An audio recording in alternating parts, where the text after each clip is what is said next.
بسم اللہ الرحمن الرحیم۔ السلام علیکم ناظرین۔ دو وقوعے ہوتے ہیں پچھلے آپ سمجھیں 10 دنوں کے اندر بلکہ اس سے بھی کم ہے۔ ایک صوبے کے اندر 11-12 شہروں پہ بیک وقت حملہ ہوتا ہے، دہشت گرد تنظیمیں کرتی ہیں، جو وہاں کی ایک دہشت گرد آؤٹ فٹ ہے BLA وہ کرتی ہے۔ اور پھر کل والے دن اسلام آباد کے اندر جو آپ کا فیڈرل کیپٹل ہے، ایک مسجد کے اوپر بم دھماکہ ہوتا ہے۔ جب بلوچستان کے اندر 11-12 شہروں کے اندر یہ واقعہ ہوتا ہے تو تقریباً 22 سے زیادہ آپ کے جوان شہید ہو جاتے ہیں ان آپریشنز میں، تقریباً 200 کے قریب دہشت گرد قتل کر دیے جاتے ہیں۔ اس وقت اسلام آباد کے اندر اس حملے کے بعد جو ہوا ہے 36 کے قریب لوگ شہید کر چکے ہیں۔ اس اسلام آباد کے وقوعے کے بعد سرکار کہتی ہے، مریم نواز صاحبہ کہتے ہیں کہ بسنت کا فیسٹیول جو سرکار کے پوائنٹ آف ویو سے تھا stands cancelled. All of sudden Mohsin Naqvi صاحب موقع پہ پہنچ کے کہتے ہیں انویسٹیگیشن کی جائے۔ لیکن جب بلوچستان کی باری ہم کہتے تھے کہ یار یہ کوئی ٹائم ہے بسنت منانے کا، تو تب آپ لوگ تنقید کرتے تھے۔ گورنمنٹ کہتی تھی کہ جناب ہم دہشت گردوں سے ڈرتے نہیں ہیں۔ ریاست خود بار بار ایک موقف قائم کرتی ہے کہ پورے پاکستان میں پاکستانیوں کی جان کی ویلیو سیم نہیں ہے۔ اگر آپ ایک پاکستانی ہیں جو اسلام آباد میں ہیں، آپ کی جان کی ویلیو ڈیفرنٹ ہے۔ اگر آپ ایک پاکستانی ہیں چچا وطنی میں، آپ کی جان کی ویلیو ڈیفرنٹ ہے۔ اگر آپ ایک پاکستانی بلوچستان میں ہیں یا KPK میں یا سندھ میں، آپ کی جان کی ویلیو ڈیفرنٹ ہے۔ ہمارے نزدیک ایسے موقعوں پہ جب آپ کے ملک میں 2025 کا سال گزرا ہو جو سب سے خونخوار رہا ہو دہشت گردی کے پوائنٹ آف ویو سے، جہاں پہ ڈیلی کی بنیاد پہ اتنے آپریشنز ہو رہے ہوں کہ اگر آپ رپورٹیں ساری پڑھنا شروع کریں تو سال ختم ہو جائے، رپورٹیں نہ ختم ہوئیں، تو آپ فیسٹیول کس چیز کا منا رہے ہیں؟ لوگوں نے ہمارے پہ لان تان شروع کر دی کہ جناب آپ صرف پرو یوتھیا ہیں، پرو عمران خان ہیں، آپ اینٹی نون لیگ ہیں، اس لیے آپ نہیں سر۔ جب بسنت عمران خان صاحب نے بھی بات کی تھی تو نجی طور پہ ظاہر ہمارا چینل تو تھا نہیں، ہم نے سوچا کہ یہ بیوقوفانہ ڈیسیجن ہے۔ بھائی آپ سیلیبریٹ کر کیا رہے ہیں؟ معیشت کو جو تباہ ہو چکی ہے، دہشت گردوں کو جو ہمارے گھروں کے اندر گھس گئے ہیں، یا پھر دنیا کے گلوبلنگ ورسننگ مسلم کرائسس کو؟ تو آج شکر ہے سرکار نے ہوش کے ناخن لیے ہیں اور یہ معاملات بند کیے۔ اب لاہور بھی اس وقت ہائی الرٹ پہ ہے، خدا کے واسطے جہاں پہ لارج پبلک گیدرنگز ہیں ان کو اوائڈ کیا جائے۔ اچھا، ریاست بھی فنی چیز ہے، جہاں پہ مریم نواز صاحبہ ہمیں تاکید کر رہی ہیں کہ جناب ہم یہ کینسل کر رہے ہیں کیونکہ دہشت گردی کا وقوع ہوا ہے، آپ کو لاہور کی پولیس بتا رہی ہے کہ جناب لاہور ہائی الرٹ پہ۔ وہاں عظمہ بخاری صاحبہ کیا کہہ رہی ہیں؟ وہ کہہ رہی ہیں کہ جناب دہشت گردی کے وقوعوں کو پولیٹیسائز نہ کریں۔ کیوں نہ کریں؟ جب دہشت گردی آپ کے دور میں ہوگی، آپ کے وقت میں ہوگی، تو سوال بھی آپ سے ہی ہوگا۔ سب سے پہلے انٹیریئر منسٹر کو استعفیٰ دینا چاہیے۔ اتنے بڑے وقوعے ہوئے ہیں 5 دن کے اندر مزے، یہ 2 میجر ایونٹس ہیں، فیڈرل کیپٹل میں اور ایک صوبے میں 11-12 شہروں میں۔ ابھی ہم نے KP نہیں گنا بائی دی وے۔ یہ تو آپ کو ریزائن کرنا چاہیے، ڈیفینس منسٹر کو ریزائن کرنا چاہیے کہ اس KP میں ٹیکنیکلی آپ کی آرم فورسز گئی ہوئی، بلوچستان میں آرم فورسز گئی ہوئی ہیں، آپریشن لڑی ہوئی ہیں باقاعدگی سے۔ تو ہمارا جو اکاؤنٹیبلٹی کا میکنزم ہے وہ صرف یہ نہیں ہونا چاہیے کہ جناب کسی نے بیٹھ کے بیوروکریٹس کی بےزتی کر دی۔ میں انجینئر محمد علی مرزا صاحب کا بیان سن رہا تھا جو انہوں نے اتوار کو دیا، تو انہوں نے کہا کہ مریم نواز نے جو سوئفٹ ایکشن لیا ہے ایک عورت کی اور ایک بچے کی شہادت پہ، جب وہ گٹر میں گرے، ہم نے آج تک یہ کبھی نہیں دیکھا۔ حضور یہ آئی واش ہے، یہ پروسیجر ہی نہیں ہے۔ جب آپ کے علاقے کے اندر پولیس کام نہ کرے، اپنا ظلم کرے، میونسپل کارپوریشن کام نہ کرے، ظلم کرے، اور وہ چیز بار بار ہو، تو یہ actually failure of individual post نہیں ہے، یہ فیلئر آف نظام ہے۔ تو آپ نظام کے سربراہ کو اکاؤنٹیبل ہولڈ کرتے ہیں۔ تو پورے کے پورے پنجاب کے نظام کا سربراہ کون ہے؟ مریم نواز صاحبہ۔ انٹیریئر منسٹری کے ہیڈ کون ہے؟ محسن نقوی صاحب۔ ان کے استعفے چاہیے ہوتے ہیں۔ جارج آرویل کے ناول 1984 اور کرسچن بیل کی سائی فائی ایکشن مووی ایکولیبریم کے درمیان کیا کامن ہے؟ امیڈیٹلی دیکھتے ہیں تو لگتا ہے کچھ بھی نہیں، لیکن جب گہرائی میں جاتے ہیں تو پتہ لگتا ہے کہ یہ دونوں تھیمیٹکلی ایک چیز کے بارے میں، وہ ہے ڈسٹوپین گورنمنٹ، جس کو بگ بردر بھی کہتے ہیں۔ جو بگ بردر جو ہمیشہ دیکھ رہا ہوتا ہے آپ کو. بگ بردر کا چرچا تو بہت ہے آج کل پاکستان کے اندر, لیکن اس طرح کے کمپلیکیٹڈ تھیمز کو سمجھنے کے لیے ہم نے دا کلب بنایا, جو کہ پہلے تو صرف ایک بک کلب ہوا کرتا تھا پچھلے 1-1.5 سال کے لیے, لیکن اب ہم نے اس کو ایک یونیورسل کلب بنا دیا ہے. اس کے اندر کتابیں, popular films, documentaries, articles, published papers, ان ساروں کا مجموعہ بنا کے ہم thematically month to month complex ideas کو ایک گروپ سیٹنگ کے اندر ایک کمیونٹی کے ساتھ سمجھنے کی کوشش کرتے ہیں. تو اگر آپ جوائن کرنا چاہتے ہیں eonpodcast.com پہ جائیں اور اپنی ممبرشپ پرچیز کریں تاکہ ہم جمعے کے جمعے آپ سے ملاقات کر سکیں. سی یو دیئر انشاءاللہ. عظمہ بخاری صاحبہ نے خبر چلائی نیچے کے ملازمین کے کہنے پہ کہ جناب یہ وقوع ہوا نہیں ہے مین ہول انسیڈنٹ والا. بعد میں انہوں نے کہا جی میں استعفیٰ دے دوں یا نہ دے دوں. تو نہ تو صرف عام پاکستانی کی جان داؤ پہ ہے, عام پاکستانی کی جان و خطرہ ہے, اس کے مال کو خطرہ ہے, سسٹم میں اکاؤنٹیبلٹی کوئی نہیں ہے. اور انفارچونیٹلی اس کیس میں انجینئر محمد علی مرزا صاحب نے اس پوری چیز کو وائٹ واش کیا کہ رسپانس بڑا اچھا تھا. اسی طرح جو ابھی رسپانس آیا ہے اسلام آباد کے حملے کے اوپر کہ جہاں پہ دہشت گرد جو آئیڈینٹیفائی ہوا ہے پشاور کی والڈ سٹی سے, اس کے رشتہ داروں کو گرفتار کر لیا گیا, اور محسن نقوی صاحب اناؤنس کریں ان قریب ہم سب کو گرفتار کر لیں گے. یہ وائٹ واش کرنا ہے, کیونکہ یہ وہی باتیں ہیں جو ہم نے سنی تھی پچھلے دہشت گردی کے حملے پہ کہ ہم سب کو مار دیں گے, سب کو پکڑ لیں گے, اس سے پچھلے دہشت گردی کے حملے پہ, اس سے پیچھے دہشت گردی کے حملے پہ. یہ تو ہم پچھلے 3, 4, 5, 6, 7, 8 سال سے سن رہے ہیں, بلکہ یہ ہم تک اب سے سن رہے ہیں جب سے پاکستان نے آپریشنز شروع کی ہیں. تو یہ تو نیور اینڈنگ سائیکل ہے. عظمہ بخاری صاحبہ نے کہا ہے کہ انشاءاللہ پاکستانی یہ دہشت گردی کے خلاف جنگ جیتے تھے جس طرح پہلے جیت گئے تھے. کب جیتے تھے؟ پہلے جب سے میں 14-15 سال کا ہو کے ہوش سنبھالا ہے, لیکن اب تک 34 سال میری عمر ہے, 20 سال ہو گئے.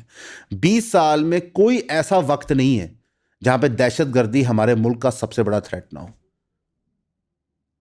ابھی ہم ایک گیسٹ کو باہر چھوڑنے گئے تھے تو ہم نے آسمان کی طرف دیکھا تو پتہ چلا کہ لوگ کائٹس اڑا رہے تھے. دہشت گردی وہ ناسور ہے جو ایک آئیڈیالوجیکل وار ہے, ملٹری وار نہیں ہے. اس کو آپ سمجھیں. ہماری قوم آئیڈیالوجیکلی کسی طرف پشٹ ہے ہی نہیں. نہ ہم سیکولر ریاست بن سکے, نہ ہم مذہبی ریاست بن سکے, نہ ہم ڈیموکریٹک ریاست بن سکے, نہ ہم بادشاہت والی ریاست بن سکے, نہ ہم ملٹری ڈکٹیٹر والی ریاست بن سکے. تو ایسی سوچ, ایسے لیڈر اور ایسے ایجوکیشن اور فلسافیکل نظام کے ساتھ آپ دہشت گردی کو اس طرح ڈیفیٹ نہیں کر سکتے. دہشت گردی کو ڈیفیٹ کرنے کے لیے آپ کو منظم طور پہ ایک فلسفہ چاہیے ہوتا ہے. ایک بچہ جو اس وقت تیرا کے اندر ہے, جو برف میں پھنسا ہوا ہے, وہ کل کو دہشت گردی کا راستہ کیوں اپنائے گا؟ کیونکہ اسٹیٹ نے اس کو لاوارث چھوڑا ہوا ہے. بلوچستان کے اندر بچے جا کے BLA میں کیوں شامل ہوں گے؟ کیونکہ اسٹیٹ نے ان کو لاوارث چھوڑا ہوا ہے. جو اسٹیٹ کے رسپانسبل ہیں ان ٹرمز آف بیوروکریٹس, ججز, انہوں نے ہر چیز لاوارث چھوڑی ہے. جو بزنس کمیونٹی ہے کوئٹہ یا باقی بلوچستان میں, انہوں نے باقی علاقوں کو لاوارث چھوڑا ہوا ہے. کوئی بندہ پاکستان کو اپنی ملکیت سمجھتا ہی نہیں ہے. ملکیت جیسے ملکیت کا حق ہوتا ہے, جیسے آپ اپنے گھر کو رکھتے ہیں. پاکستان کو ایک, معاف کیجیے گا, جس طرح ایک سلیو نہیں ہوتا اس طرح بنا کے رکھا ہوا ہے, to be used and exploited when necessary, چاہے وہ ریاست ہو, ریاستی ادارے ہوں یا پاکستان کی عوام ہو. جتنا کوڑا ہم سڑکوں پہ پھینکتے ہیں, ہمیں کبھی احساس ہوا کہ یہ ہمارا گھر ہے؟ آپ میں سے کتنے لوگ ہیں جو پان کھا کے پان کی پچکاری اپنے ہی فرش پہ پھینکتے ہیں گھر میں؟ بہت تھوڑے ہوں گے. لیکن اگر آپ کراچی کی کسی گلی میں چلے جائیں تو پان کی پچکاریاں آتی ہیں. لوگ سگریٹ پیتے ہیں تو وہیں پہ سگریٹ زمین پہ پھینک دیتے ہیں. کیا آپ اپنے گھر کے لاؤنج میں سگریٹ ایسے زمین پہ پھینکیں گے؟ تو پاکستان کا وارث یا مالک کون ہے؟ نوبڈی.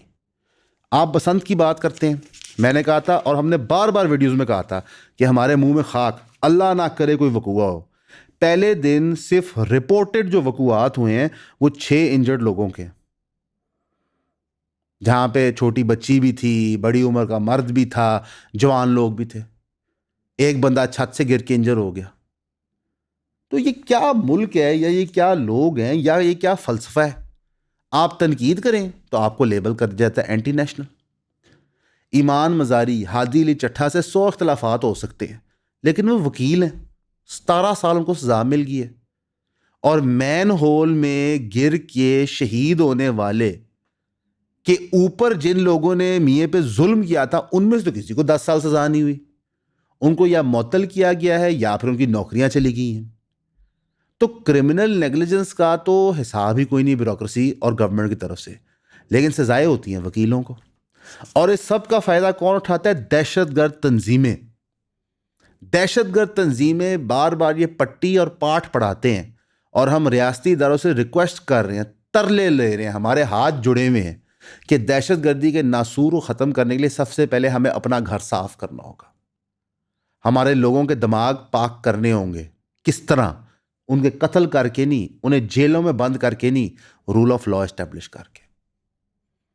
کہ یار ہمارے ملک میں کوئی احتساب کا پروسیس ہے، کوئی اکاؤنٹیبلٹی ہے. جو اکاؤنٹیبلٹی ہوتی ہے ہمارے ملک میں وہ اپوزیشن کے لیے ہوتی ہے، اپوزیشن کے سپورٹرز کے لیے ہوتی ہے اور تنقیدی آوازوں کے لیے ہوتی ہے. اور یہ ہر دور میں سچ رہی ہے چیز. اور الٹیمیٹلی آج اس کا نقصان کیا ہو رہا ہے کہ آپ کے ملک میں دہشت گردی فیڈرل کیپٹل کے اندر اتنا بڑا وقوع کرتے ہیں. 150 سے زائد لوگ انجرڈ ہیں، یعنی کہ لگ بھگ آپ سمجھیں کہ 200 گھرانے ہیں بٹوین شہداء اسلام آباد میں اور انجرڈ، جن کی زندگیاں ایک جمعے کی نماز میں تبدیل ہو گئی ہیں. اپنا ایک فرض اسلامی طور پہ ادا کرتے ہوئے لوگ یا اس دنیا میں نہیں رہے یا ان کی زندگیاں فار ایور چینج کر گئی. آپ ایک لمحے کے لیے سوچیں، جو یہ ویڈیو دیکھ رہے ہیں، کہ اگر آپ مرد ہیں اور آپ جمعے کی نماز اپنی مسجد پڑھنے جا رہے ہیں، کیا آپ کبھی یہ سوچ سکتے ہیں کہ وہاں دہشت گردی کا وقوع ہوگا؟ کیا وہاں سے واپس نہیں آئیں گے؟ ہمارے ہاں دہشت گردی اتنی کامن ہو گئی ہے کہ ہم بے حس ہو گئے، ہمیں درد نہیں فیل ہوتا. اس لیے تو چلو ہم تہوار بسنت کے منا لیتے ہیں اور ساری چیزیں کر لیتے ہیں. تو ہمیں اوور آل ایک سنجیدہ طور پہ سوچنا ہے کہ ہم کون ہیں، ہمارا مقصد کیا ہے. آج پاکستان اور نیدرلینڈز کا میچ تھا، آپ نے بھی دیکھا ہوگا، میں نے بھی دیکھا تھا. پاکستان کی ٹیم نے اسی طرح پرفارم کیا جس طرح ہمارا ملک ہے، ایک غیر سنجیدہ طریقے سے. ہمارا کوئی پلان نہیں ہے، کوئی ویژن نہیں ہے. ہم اللہ کی طرف سے شاید میچ جیت کے، ہم نے پوری کوشش کی میچ ہارنے کی، اور صرف ایک ہی وجہ جو بار بار ہماری ہر سفیر آف لائف میں نظر آتی ہے کہ ہم اپنی جگہ سے وفا ہی نہیں کر پاتے، اپنی پہنی ہوئی یونیفارم سے وفا نہیں کر پاتے، اپنے دیے ہوئے کانسٹیٹیوشنل رول سے وفا نہیں کر پاتے، اپنے دیے ہوئے سٹیزنز کی رسپانسبلٹی سے وفا نہیں کر پاتے، کیونکہ ہمیں یا تو وہ پتہ نہیں ہوتی یا ہمارا کوئی پلان نہیں ہوتا وفا کرنے کا. اور یہ چیز اب اس لیول پہ آ گئی ہے کہ جب سرکار بیٹھ کے بتاتی ہے کہ عمران خان کا آئی آپریشن کس چیز کے لیے ہوا تھا تو کوئی ملک میں نہیں مانتا. پورا ملک کہتا ہے کہ عمران خان کے ذاتی ڈاکٹر آ کے چیک کریں گے، ہم وہ مانیں گے. اور جب آپ کا ATC وہ ریفیوز کر دیتا ہے تو لوگ اس پہ لان تھان کرتے ہیں. تو کبھی کیا کسی نے سوچا ہے کہ لوگ عدالتوں کی ماننے کو نہیں تیار، ECP کی ماننے کو نہیں تیار، سرکار کی ماننے کو نہیں تیار، فوج کی ماننے کو نہیں تیار، سرکار کے تجزیہ نگاروں کی جو ان کی من پسند ہوتے ہیں ان کی ماننے کو نہیں تیار؟ تو آپ نے کبھی سوچا ایسے کیوں ہے؟ یہ اس لیے نہیں ہوا کہ عمران خان نے کوئی نیریٹو دیا ہے، یہ اس لیے ہوا ہے کہ جو کچھ ہم نے پچھلے 70 سال میں کیا تھا وہ اٹھا کے سارا عوام کے سامنے رکھ دیا گیا. آپ کو دعا کرنی چاہیے کہ سوشل میڈیا نہ ہو، کیونکہ سوشل میڈیا کا ایک بائی پروڈکٹ ہے جو پوری دنیا میں نظر آ رہا ہے کہ جو لبادہ شرافت کا طاقتور لوگوں نے دنیا بھر میں اوڑا ہوا تھا وہ ہٹ گیا. وہ چاہے ایپسٹین فائلز کی شکل ہو، چاہے حمود الرحمان کمیشن کی شکل ہو، چاہے وہ گفتگو ہو کہ نارتھ کوریا میں کیا ہوتا ہے، ساؤتھ کوریا میں کیا ہوتا ہے، چاہے وہ گفتگو ہو رشیا نے کیا جینوسائیڈ کمٹ کیا ہے، چاہے وہ گفتگو ہو چائنا نے ویگرز کے ساتھ کیا ہے، یہ سب نہیں سب کے سامنے کھل گیا. تو جو وہ ایک شرافت کا لبادہ تھا جو طاقتور ہر ملک نے اوڑا ہوا تھا وہ اٹھا کے باہر چلا گیا. کون برداشت کرے گا یار؟ آپ ایک سیکنڈ کے لیے سوچیں کہ آپ کا بیٹا، آپ کا باپ، آپ کا بھائی، آپ کا دوست اس مسجد میں جب بم پھٹا ہے، یا آپ دوسری طرف دیکھیں کہ آپ کا باپ، آپ کا بھائی یا آپ کا بیٹا کسی ڈرون اٹیک میں کولیٹرل ڈیمیج کے طور پہ شہید ہو گیا. برداشت کریں گے آپ؟ یہ پوری دنیا میں ہو رہا ہے. اب جو دہشت گرد تنظیم اسلام آباد کے اٹیک میں بکوز ریاست کے انوالوڈ ہے وہ کون سی ہے سعد بھائی؟ داعش. اب میں آپ لوگوں کو ایک ہوم ورک دیتا ہوں. ایون کی ہسٹری میں پہلی دفعہ آپ سب نے اپنے موبائلوں پہ چیک کرنا ہے داعش کب بنی, کس طرح بنی, داعش کہاں آپریٹ کر رہی ہے, داعش کے مراسم کن ملکوں سے نکلتے ہیں. کریں کریں کریں, یہ ویڈیو پاز کر کے ابھی کریں تاکہ آپ کو سمجھ آئے کہ یہ کہانی فلم چل کے آ رہی ہوتی ہے. ایک اچھی بات ہے کہ دنیا نے یونیفارملی کنڈیم کیا اس چیز کو. ٹرکی نے کنڈیم کیا, سعودی عربیہ نے کیا, آذربائیجان نے کیا, رشیا نے کیا, یونائٹڈ نیشن سے گیوٹیرز نے کیا, یو کے نے کیا, کینیڈا نے کیا, ایران نے کیا. نہیں کیا تو کس نے ابھی تک؟ انڈیا نے. افغانستان تو کوئی ملک ہی نہیں ہے, ان رہن دو. تو دنیا کے اندر بھی ایک چیز روز روشن کی طرح عیان ہو جانی چاہیے کہ انڈیا بیسکلی خود دہشت گرد ملک ہے. بلکہ دھرندر جیسی گھٹیا فلموں میں تو انہوں نے یہ بات اوپنلی آ کے فلما بھی دی ہے کہ کیسے ہم نے دہشت گردی پاکستان کے اندر کروا رہے تھے لیاری میں. حالانکہ وہ ساری ہے جھوٹ پہ مبنی, لیکن ایک تو یہ پڑھے لکھے نہیں ہوتے, ان کو شوق نہیں ہوتا. یہ جب جھوٹ بھی گھڑتے ہیں تو وہ بیوقوفانہ ہوتا ہے, اور وہ پٹھا ہی پڑتا ہے ان کو ہمیشہ. اگر ہم انٹرنیشنل معاملات دیکھیں تو معاملات ایک عجیب موڑ پہ کھڑے ہیں. ایک طرف ٹرمپ کہتا ہے کہ ہماری بڑی اچھی گفتگو ہوئی عمان میں ایران کے ساتھ, لیکن ساتھ ہی ساتھ کہتا ہے کہ اگر ڈیل نہ بنی تو بہت سخت کانسیکوینسز ہوں گے. ساتھ ہی ساتھ جو ملٹری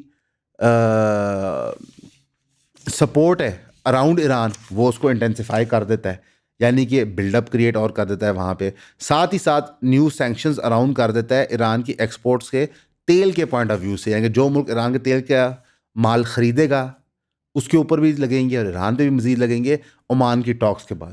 یعنی کہ لب لباب یہ ہے کہ عمان میں سے نکلا کچھ نہیں ہے ابھی تک. عمان کی ٹاکس میں سے کوئی اچھی چیز نہیں نکلی. اچھا, ایک طرف جب یہ چیز ڈسکس ہو رہی ہے وہاں پہ امریکہ یہ بھی بتا دیتا ہے کہ غازہ بورڈ آف پیس میٹنگ ہوگی فروری 19 کو واشنگٹن کے اندر. اب دیکھتے ہیں کون کون سے ملک وہاں جاتے ہیں, شامل ہوتے ہیں, میٹنگ نہیں ہوتی, اس میں ایجنڈا پوائنٹ کیا نکلتے ہیں. لیکن پورا مسلم ریاستیں جروسلم سے لے کر پاکستان تک ساری ہل گئی ہیں. ایک ایسی مسلم ریاست نہیں ہے فرام جروسلم فلسطین ٹو پاکستان جہاں پہ دہشت گردی, انسٹیبلٹی, ڈائریکٹ وار, انڈائریکٹ وار, سول موومنٹ اسٹرائکس یعنی کہ ان کے خلاف بغاوتیں ہو رہی ہیں ملک کے اندر, ہر جگہ چل رہا ہے معاملات. تو بیسکلی ایک چیز جو آپ کو ہم اب 3 سال سے پٹ رہے ہیں کہ نہ ہے کوئی یو این, نہ کو ہے نیو ورلڈ آرڈر, نہ رولز بیسڈ دنیا. ایج آف ایمپائرز تھا, ہے, اور جب تک مہدی آئے گا رہے گی. تو اس کے اندر پاکستان نے یہ سوچنا ہے کہ ایز اے ریاست ہم نے کس کی خوشنودی کرنی ہے. ایک کہاوت ہوتی ہے ڈیتھ اوور ڈس آنر. ہم نے بے شک ڈیتھ کا راستہ چننا ہے یا ڈس آنر کا. یہ ہمارے ریاستی اداروں کا یا ریاست کا ایک کوشچن ہے جو انہوں نے جواب دینا ہے, اور یہ بڑا مشکل ہے. میں دعا کرتا ہوں کہ اللہ ہم سب کو گائیڈ کرے صحیح جواب ڈھونڈنے کے لیے.